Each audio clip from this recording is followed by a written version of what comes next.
Assalamualaikum warahmatullahi wabarakatuh. Selamat pagi Ananda semua. Bagaimana kabarnya hari ini? Ibu harap dalam kondisi sehat, baik dan masih bersemangat ya untuk belajar fisikanya. Oke, sesuai dengan jadwal kita pada hari ini kita akan mempelajari tentang fisika ya. Di fisika.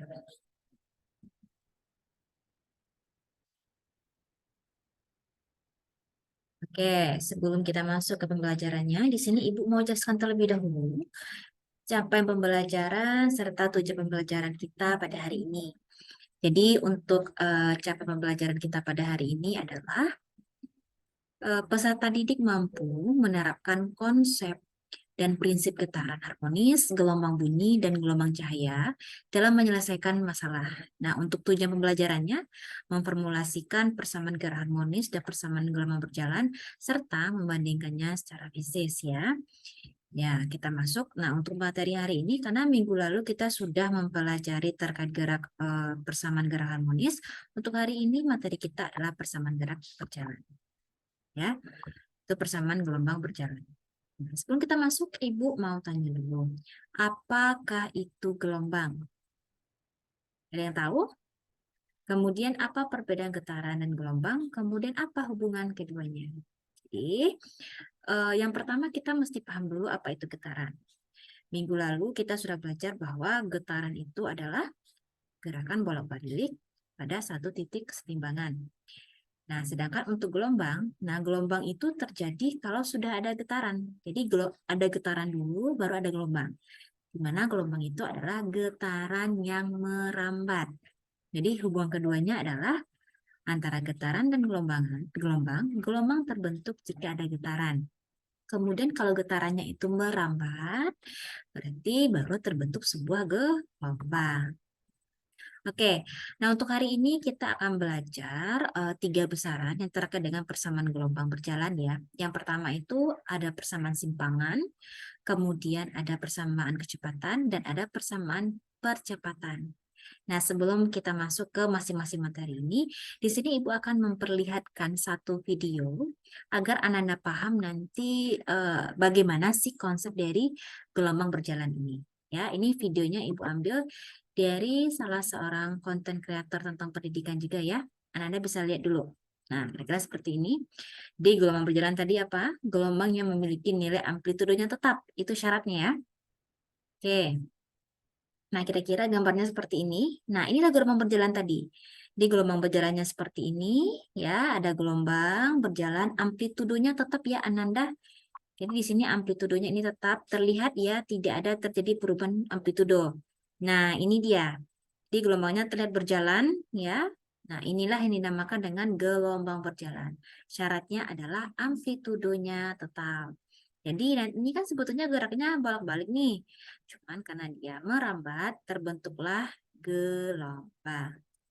Oke, harap Nana paham ya dari gelombang tadi. Nah, kemudian kita masuk dulu yang pertama. Ibu jelaskan dulu pengertian secara teorinya seperti apa. Jadi gelombang berjalan adalah gelombang mekanik yang memiliki amplitudo konstan di setiap titik yang dilalui gelombang. Nah, di sini ya, di sini ada kita anggap gelombang tali. Jadi ini gerakannya. Nah, dia merambat. Amplitudonya tetap ya. Nah, seperti ini nanti pergerakannya. Kemudian kita bahas dulu yang pertama terkait dari persamaan simpangan gelombang berjalan di titik P. Jadi kalau kita lihat di sini, ini ada titik P-nya. Nah, sekarang kita mau lihat bagaimanakah persamaan simpangannya. Yang simpangan tahu ya? Nah, ini simpangan. Gimana persamaannya? Jadi kalau untuk simpangan dengan simbolnya ini, YP itu sama dengan plus minus A sin omega T plus minus X per V. Nah, ini apa, Ibu? Gitu ya. Nah, ini apa nih pengertiannya, Ibu? Pasti Anda bertanya-tanya. Jadi yang Y ini sama seperti pembahasan sebelumnya, ini merupakan simpangan gelombang. Jadi satunya dalam bentuk meter, yang A ini amplitudo meter juga. Yang untuk ini omega, omega itu adalah kecepatan sudut getarannya. kemudian T waktu. Jadi kalau gelombang itu kan dia nanti berjalan, merambat. Pasti dia ada waktu tertentu ya. Kemudian X, ini posisi titik P diukur dari titik asalnya. Jadi kayak gini, ini kan titik asal, ini P. Nah ini X-nya, dari O sampai P. Paham ya? Kalau T berarti berapa waktu diperlukan pergerakan gelombang ini dari sini sampai ke sini nanti. Saya? Oke.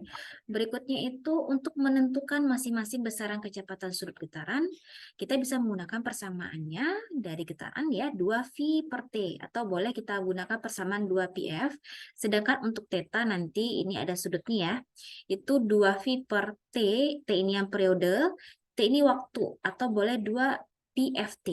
Jadi boleh Anda gunakan salah satu tergantung apa yang diketahui dari soal dan apa besaran yang diketahui di persamaan persimpangannya. Nah, sekarang ini kalau Ibu buat di sini kan ditulis ini ada nilai plus, ada minusnya. Ya, sekarang apa arti dari plus minus? Ternyata plus minus itu berbeda. Jadi kalau kita lihat pada amplitudo, kalau nilainya atau ada tanda plus, itu menyatakan bahwa titik awal getaran itu bergerak ke atas. Ya, jadi gini, ke atas nanti gerakannya. Sedangkan kalau dia negatif artinya bahwa titik awal getarannya itu bergeraknya bawah. Nah, sedangkan kalau untuk fungsi plus minus pada di sini, nah itu menyatakan bahwa gelombang tadi merambatnya ke kiri. Itu kalau dia plus ya di sini, kalau dia plus itu artinya merambat ke kiri. Kalau dia negatif itu dia merambatnya ke kanan. Dan dari kiri ke kanan, kalau plus itu dari kanan ke kiri. Bisa ya? Oke. Kita masuk ke sini. Di sini Ibu ada contoh soal dulu yang pertama.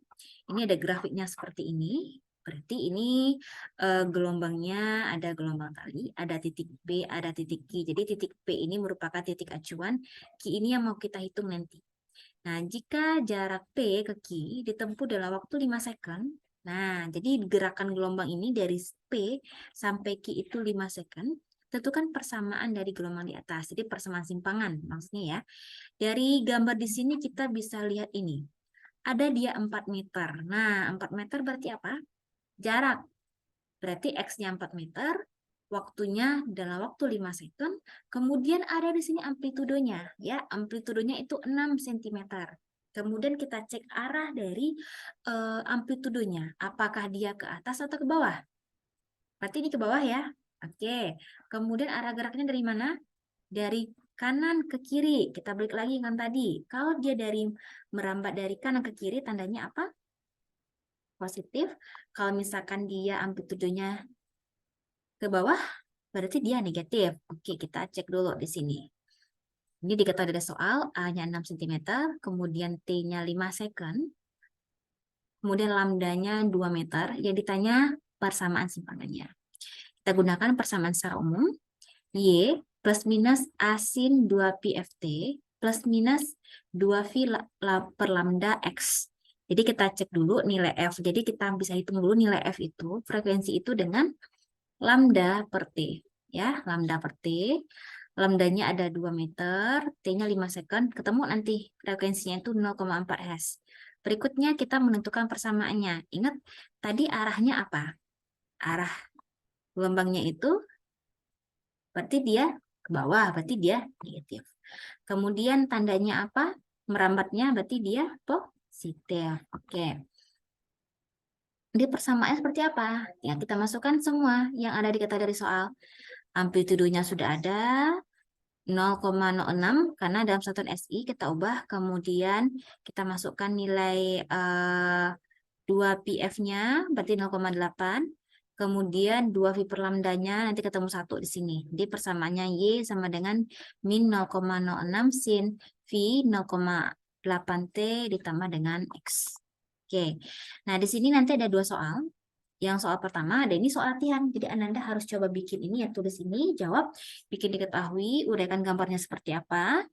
Kemudian ikuti langkah-langkah seperti Ibu jelaskan tadi. Tentukan dulu tanda pada amplitudonya, kemudian tanda dari arah rambatnya juga ya ditentukan nantinya. Oke, yang soal pertama itu sebuah gelombang merambat dari sumber P ke Q dari kiri ke kanan dengan cepat rambat gelombangnya 4 meter per second. frekuensinya 5 Hz, dan amplitudenya 20 second.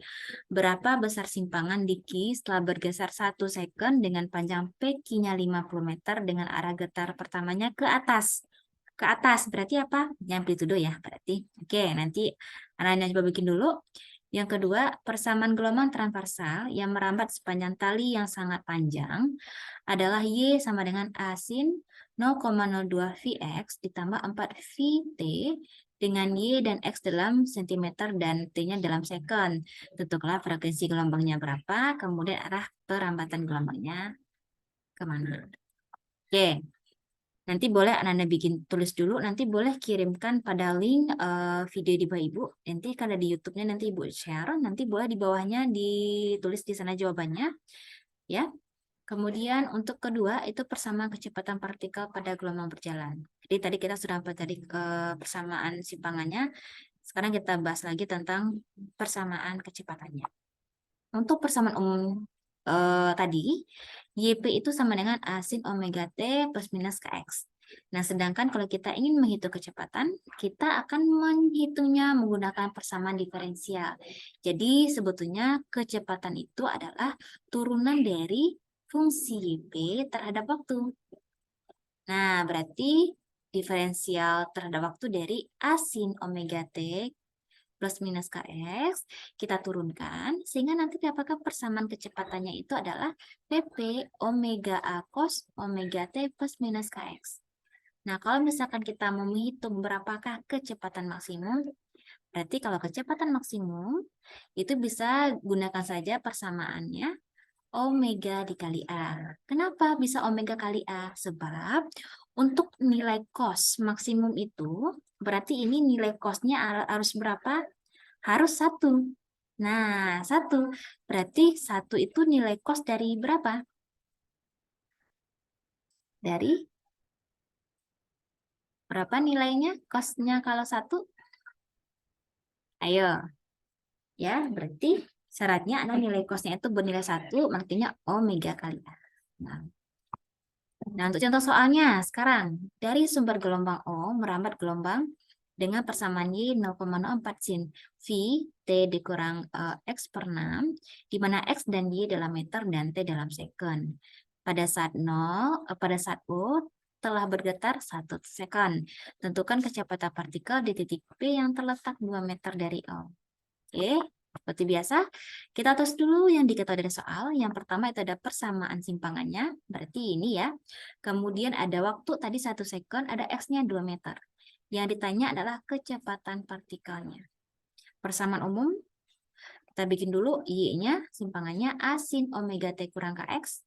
Tinggal kita ubah dari persamaan awal, udah ada ya. 0,04 sin Vt kurang V per 6X.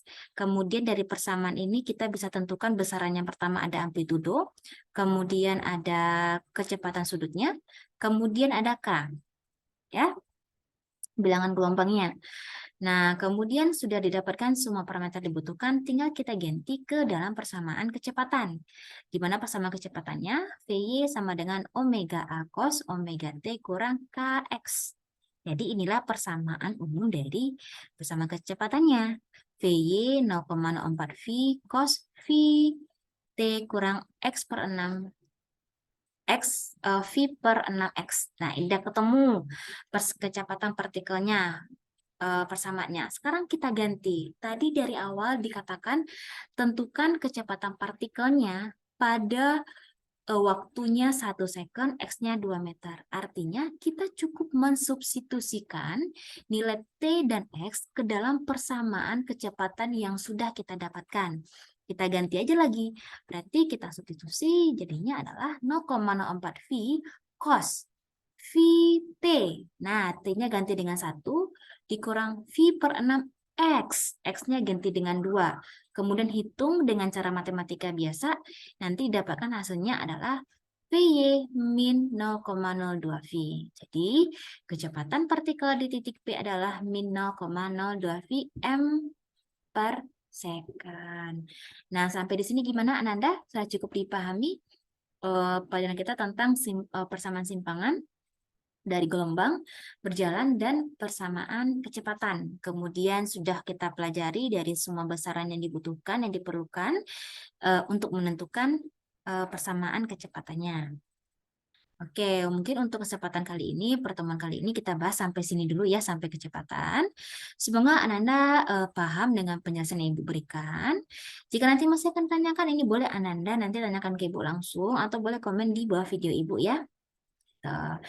Ibu sudahi dengan Assalamualaikum warahmatullahi wabarakatuh.